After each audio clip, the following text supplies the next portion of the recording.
Welcome to Falls Count Anywhere, where the wrestling ring meets the heart. Hosted by the gentleman Jody Powell, join us as we dive into the latest pro wrestling news and rumors, from the electrifying world of WWE to the inspiring stories of wrestling for Christ. This is your all-access pass to the action, the faith, and the hope. This is Falls Count Anywhere.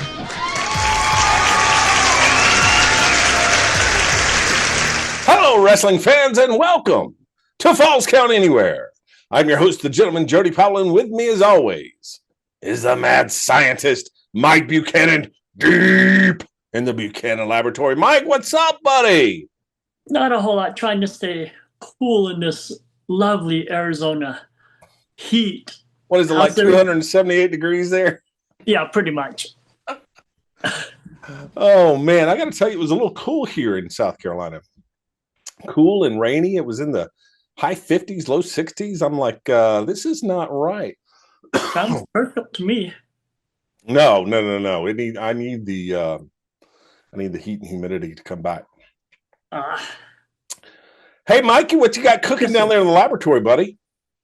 Well, I thought I'd work on, pets. I don't know about you, Jody, but I have pets that will sleep through a tornado, sleep through the baby crying, not that I have one, but sleep through anything, not make noise. But then whenever I unwrap a bag of barbecue potato chips or whatever it is, it's like an RKO out of nowhere. They're instantly there.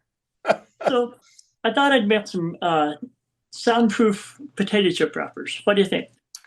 Oh, man, that's a great idea. You could expand that. Really? I know like several little old ladies that give kids candy in church. Yeah. And the kids are, open up the wrappers in church and their parents are like, shut up. That would go a long way to solve for trauma for children on Sundays. That's a great idea. Big church. Yep. Love it, man. That's great. What's not, what doesn't need to be soundproof is WWE. I don't know. I'm trying to make a transition there, and it just totally failed. But man, we need to talk about what's happening here. We are headed like right into Money in the Bank. It snuck up on us because of Saturday Night Main Event, where we saw like some of the most atrocious storytelling that I think I've ever seen.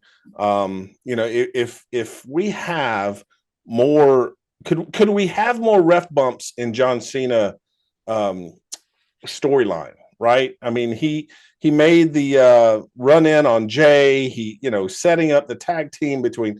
Thank goodness it's not the tag team between John Cena and Travis Scott. At least they put a non-wrestling, better wrestler entertainer with John Cena than Travis Scott and Logan Paul. Right. But we get John Cena, Logan Paul versus Uso and the returning Cody Rhodes. We're going to get that at Money in the Bank. And I don't know. First of all, I'm not crazy about the tag team match because, number one, you've got both world champions in the same match, and neither title is being defended at a PLE, which is a problem. I'm sorry, but it is. I don't care what story you're trying to tell. You could have put Cody Rhodes with anyone and had that Gunther Jey Uso match on the PLE. But no, we get a tag match with Cody Rhodes and world champion Jey Uso versus Logan Paul and world champion John Cena. Seems a little ridiculous to me. And quite frankly, I think the good guys are coming up short on this one. I think Cena and Logan Paul find a way to eke out the victory in this one. Even with it being Rhodes' return pay-per-view match? See, I think so. I mean, what's the value of a win for Uso and Rhodes? Like, what does that do to advance the storyline? At least with a win for Paul and Cena, you can continue the narrative that Cena knocked off Rhodes at WrestleMania. Now he's knocked him off in a tag match at Money in the Bank. He is the what's he call himself? The last true champion, or whatever it is. Yeah. Whatever. So it kind of continues that. Now, I also wouldn't be surprised to see maybe an appearance maybe the final boss gets involved in that. Maybe that sets something up for SummerSlam.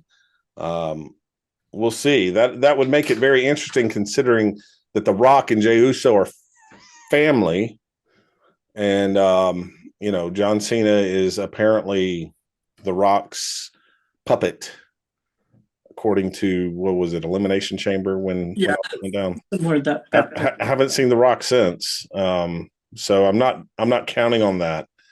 But we'll see. I've got a feeling, though, that the heels come out on top, and the other thing that would do as well, it'll give Logan Paul a win in a big match that he hasn't had. He lost it. He lost it Money in the Bank. He lost it. I believe he lost at WrestleMania, didn't he? I think so. Yeah. It just feels like Logan Paul's been handed big matches and putting people over. So this will give him a victory there. It just kind of seems to make more sense to me. Then what else? We've got the women's Intercontinental title match. Lyra Valkyria and Becky Lynch. Did we already do this? At least once. At least once. Are we really doing this again? Well, Lyra Valkyria made it personal. Started talking about Beth's husband. Said that he was the only thing talented that Becky was attached to. So, wow. Gotta let the cats fight. Sure. Okay. Well, you know how I feel about women, about ladies wrestling, Jody. I know you do. At least Becky has that, because I'm not sure Lyra has even that. I could think of several other female superstars that could wear that Intercontinental strap and be a much better representative than her. But whatever. We'll see. I think I do think Becky Lynch probably gets the win here. I think we're going to have a hard time not having a Becky Lynch title of some sort, and right now she just doesn't fit into the title picture for the women. Speaking of the title picture for the women, we've got the Money in the Bank match, and as of the recording of this show, there are let's see, there are 2 spots left. And I know probably on SmackDown last Friday night, I don't know if they filled those 2 spots or not, or at least filled one of them, because this was recorded before that. But we got Alexa Bliss, Roxanne Perez, who's making some waves in the Judgment Day, Rhea Ripley, and is that Julia Gulia? Yep, that's her. Julia Gulia from The Wedding Singer. Drew Barrymore is in the Money in the Bank. How about that? Nice. I think this is until I see the last 2 TBDs, whoever they're going to be. One of them more than likely is going to be Charlotte Flair. And I don't know who the other one will be. And I don't know which show they're coming from. But this is Rhea Ripley's Money in the Bank. No? Whose is it? I hate to say this because I thought they were removed from my TV forever. Did you miss the Wyatt Silks returning? No, I didn't miss it. So it'd either be Bliss or it'd be the chick from Wyatt Silks. Nikki Cross. No, I'd have a really hard time with it being Nikki Cross, because they haven't been on TV and she hasn't wrestled a match, I don't think, in a couple of years. So that would 2 words for you, as The Rock would, or as DX would say. I got 2 words for you. John Cena. Yeah, I know, I get it, but John Cena and Nikki Cross are a far cry from one another. Yeah, and that doesn't say I'm not saying I'm better. And listen, I'm not putting John Cena up on a pedestal, okay? So that tells you what I think of Nikki Cross. I'd be okay with Little Miss Bliss, because I've always been an Alexa Bliss fan. And she has not officially aligned with the Wyatt Six, though. So that maybe that'd be interesting, but I don't know where they go with Rhea from here if she doesn't win Money in the Bank. That doesn't totally destroy her momentum and character. And I see you shrug your shoulders like, yeah.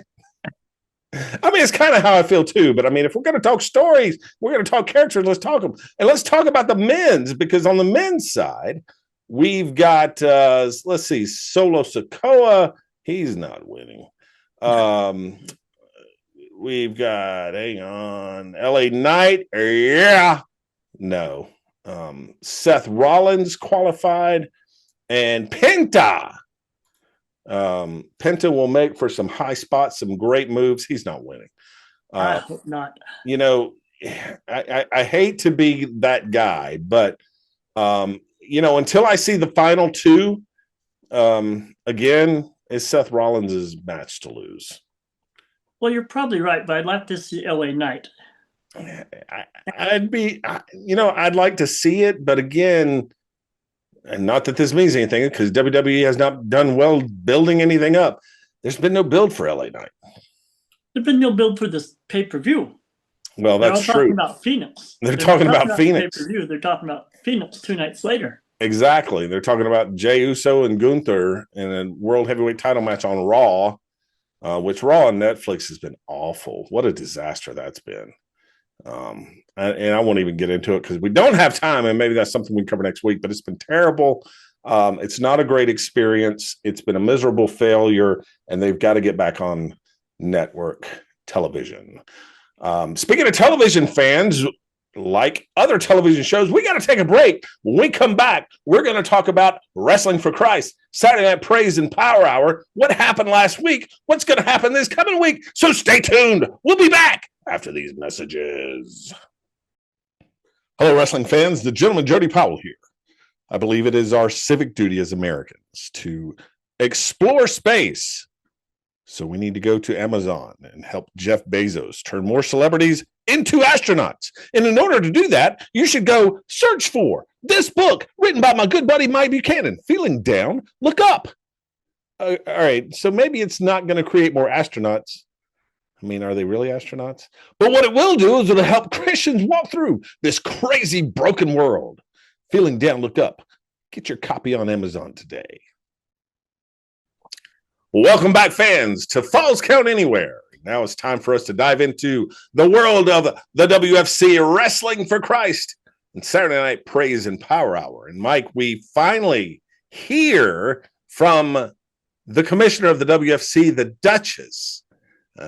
If you don't know, if you haven't seen the last few episodes, you need to go back. First of all, you need to go to our YouTube channel, Wrestling for Christ WFC, and watch those. You can also go to Falls Count Anywhere 323 and see all of the episodes of Falls Count Anywhere. But, you know, the Duchess has been revealed as the commissioner.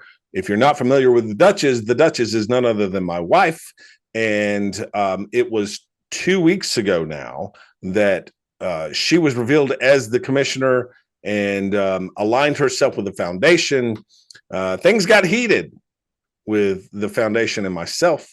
And we talked about it last week. The slap heard around the world. And, you know, she told me for weeks, Mike, said, the voice talent doesn't put hands on the wrestling talent. Well, I did. And as the authority of the WFC, she stepped in and said, not having it, not on my show. So, you know, I don't have a problem with it. What I have a problem with is what happened after, when I was brutally attacked by the foundation.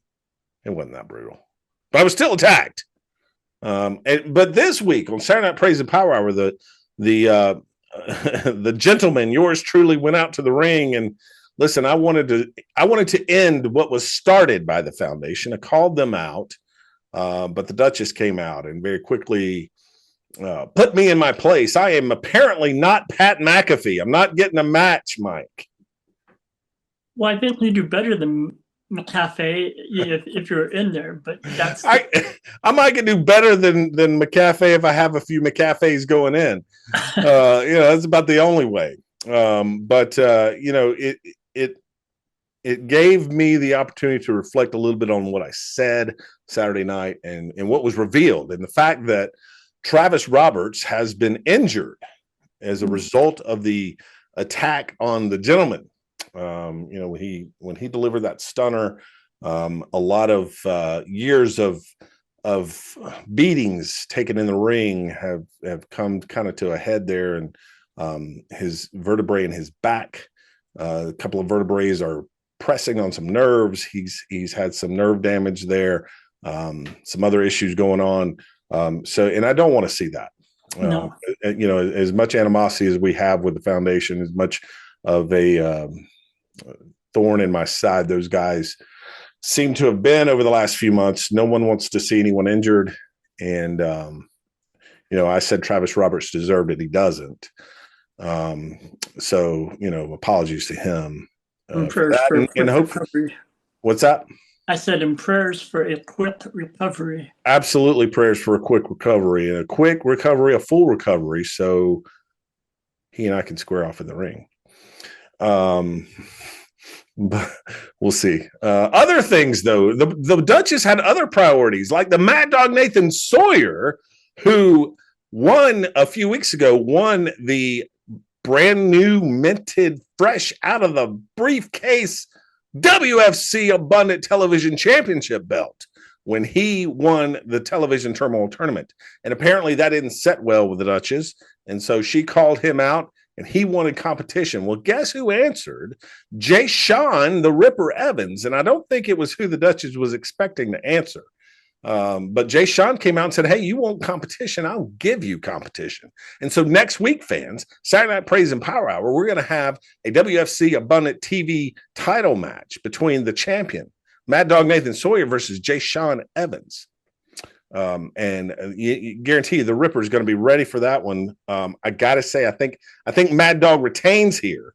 He's been on a roll, Mike. He's been on a roll ever since we started this tournament, and has performed very well. And so I kind of doubt the Mad Dog's going to acquire that belt and then drop it. Right. He's going to do everything he can to hang on to it. In fact, Mike, all titles are going to be on the line next week. Next Saturday night, fans, you're going to want to tune in for this one. And it's Perfect Vision, the tag team champions. And this is another match set up by the Duchess. If the rumors are true, Mike, we're going to have to really talk about their opponents. And I'm not going to say who they are yet because everything is not confirmed. But fans, if it is confirmed and these guys show up this coming Saturday night on Abundant TV at 6 p.m. to take on Perfect Vision for the titles, we may be talking about new tag team champions. That's how good these guys are. Not only that, Mike, it'll also kind of give us some things to talk about, not only from a wrestling perspective, but also from a little bit of a theological perspective. Yeah, could be very interesting. So let's wait and see. Tune in Saturday night to see if this tag team shows up to take on Perfect Vision. And then, of course, you've got Shane Austin, our WFC world champion. We'll get to see Shane and Kenny together for the first time this coming week. I'm assuming Kenny will be with Shane as he defends his title against the throwback, Curtis Robertson. And Shane Austin has just been on a roll. He has been on a tear, Mike. I mean, there's nobody that has slowed him down. We haven't heard a peep out of the Carolina Dreamer. I don't know where Dreamer's gone. But he was hot after Shane Austin and nothing. And I think that just speaks to Shane Austin. I don't know anyone that's going to step to Shane Austin and really give him a challenge, but Curtis Robertson's going to get a shot this Saturday night. So we'll have to see. I got to believe that my guy Shane Austin hangs on to the title. Me and Shane, Mike, we have that kind of relationship. It's kind of a you're tight. Well, it's kind of a hate relationship. He hates me and he hates me some more. It's tough love, man. But that's just who Shane Austin is. I mean, he's just he's a quiet, straight to the point, tough dude. And that's why he's champion. So all of that coming up this coming Saturday night on Saturday Night Praise and Power Hour. So much to cover there, but fans, what we're going to do right now is we're going to take a break because coming up right after the break is our absolute favorite part of the show, and that's Finding Tomorrow. Stay tuned. Wrestling for Christ headed to Maggie Valley Fairgrounds in Maggie Valley, North Carolina, June 14th. Heavy metal Rick Savage will be on the card, and what he's saying is his final wrestling match of his career. This is not something you want to miss. The Spirit of America celebration, live Wrestling for Christ, Maggie Valley, June 14th, bell time at 11 a.m. Be there. Welcome back, Falls Town Anywhere fans. As Jody said, we're about to start our favorite portion of these shows where we talk about how we can help you find tomorrow. And Jody and I were talking about what to speak on for this portion before the show and during the break. And we've talked about it a little bit before, but it's one of those lessons that doesn't hurt to remind people of, especially men. And that's the dangers of when men try and be the Lone Ranger. And there's just not a safe way to do it.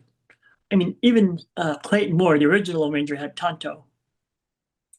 That usually worked. But we're not the Lone Ranger, but we need a Tonto. A silver horse might be fun too, but we still need another man that can back us up. Wait a minute, was the horse silver or was the bullet silver? Now I'm thinking of Barney Fife, I think. Dude, concussions. Anyway, a prime example of that actually comes from nature, and Peter mentions it. In 1 Peter 5:8, he says, "Be sober and be vigilant. For your adversary, the devil, roams about seeking whom he may devour." Now, I'm an animal person. I like to watch nature TV for animals. And when you watch lions even, the king of the beast rarely hunts alone. Mm-hmm. And the lion, when he is alone, doesn't hunt much. But what the king of the beast will do is find the weak or the isolated animal in a herd, whether it be gazelle, wildebeest, or whatever, and they will attack that animal. But they attack in packs usually. And that solo animal doesn't have a choice, doesn't have a chance, I should say. And that's what happens whenever we try and be an island unto ourselves, as somebody once said. So, and I know Jody's come up with something he's learned a while back too. Yeah, Mike, I love that analogy though that you just used, because I heard something, a couple of weeks ago that, or may have actually been Saturday night during Saturday Night Praise and Power Hour during Pastor Michael Rice's sermon at the event. He said that, hey, there's only one devil. He can't be everywhere. He is not omnipresent. He is not omniscious. He can't be everywhere, but there are demons. And so when Mike talks about the lion hunting in packs, demons tend to do the same. And if we as men especially, but even just as any Christian, if we isolate ourselves, if we pull back from society, if we pull back from our church, if we pull back from our family and friends, we have become very vulnerable to attack. And it's not a good place to be. As Mike said, the antelope, the wildebeest, whatever's being hunted stands no chance. And, you can put on the full armor of God and you can fight the brave fight, but you should never fight it alone. And that's probably, as Mike said, that's one of the things that I learned. I'm reminded, Mike, of Proverbs 11:14, where there is no guidance, a people falls, but in an abundance of counselors, there is safety. See, isolation will cut us off from wisdom and perspective and prayer warriors. And without that input, you may just find yourself in harmful behaviors and fall into wrong kinds of thinking. And it doesn't necessarily mean, what we immediately go to. People think, oh, they've isolated themselves. They must be, turning their back against God, or they may be drinking, or they may be falling into some kind of porn addiction or something like that. It doesn't have to be anything that dramatic.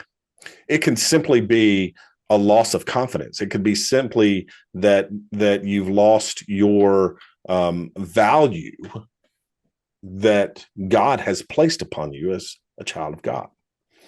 And it's easy to listen to the lies of the demons and that whisper in your ear that tell you you're worthless. And without counsel, as the proverb says, men fall. And that can happen very easily. And so we have to guard against the comfort in being alone. And I get it. I've done it, Mike. I've been there. Oh, yeah. When you pull away from people, no one can hurt you, so you think. Right. There's no one there to tear you down. There's no one there to tell you that you can't do your job well. There's no one there to tell you that you're a terrible husband or that you're a terrible father. There's no one there to tell you that you're a terrible person. People don't hurt you. People don't stab you in the back. They don't lie to you. They don't deceive you. But guess what? When you isolate, guess who else you're isolating from? The people that lift you up. The people that you learn from, the people that give you wisdom, the people that pray for you, the people that give you advice, the people that give you counsel. So isolation can be a very, very dangerous thing that men especially, but I think everyone can fall into very easily. And look around. Look around. When's the last time you had a friend give you a call? When's the last time you called a friend? When's the last time you had 2 or 3 people in a room doing a Bible study with you or a prayer? When's the last time you sought counsel from someone? It's easy to fall into this isolation, Mike, and not realize that you've done it. Right. Yeah.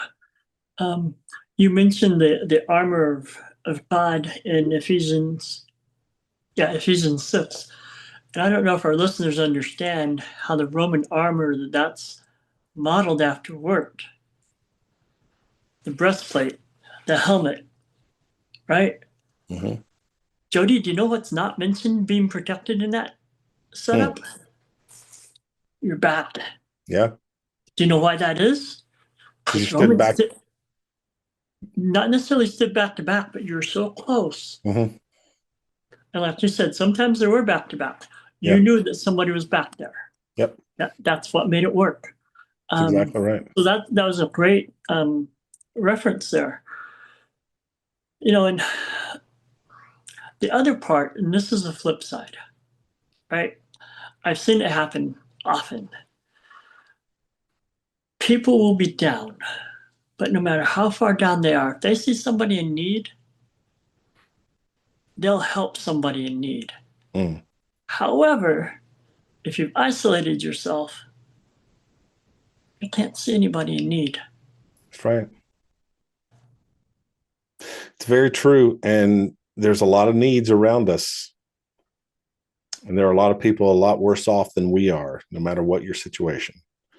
And it doesn't matter if they're worse off or not as worse off as we are. If someone needs help, we should be willing and to provide whatever help we can, whether they're worse off or a little better off or whatever their situation is.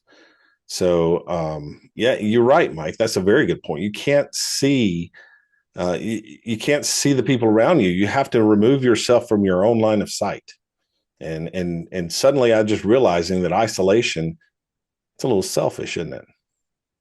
It can be, but it can be necessary too at times. I mean, Jesus even had to walk off for a little bit and restore himself. So it's not always bad. Not always bad. It's just like anything in everything in moderation, I think is what I'm trying to say. Right. When it's needed, then, take a day, and like you said, I mean, Jesus took 40, right? But notice what happened when he did. The devil tempted him. So be careful when you isolate.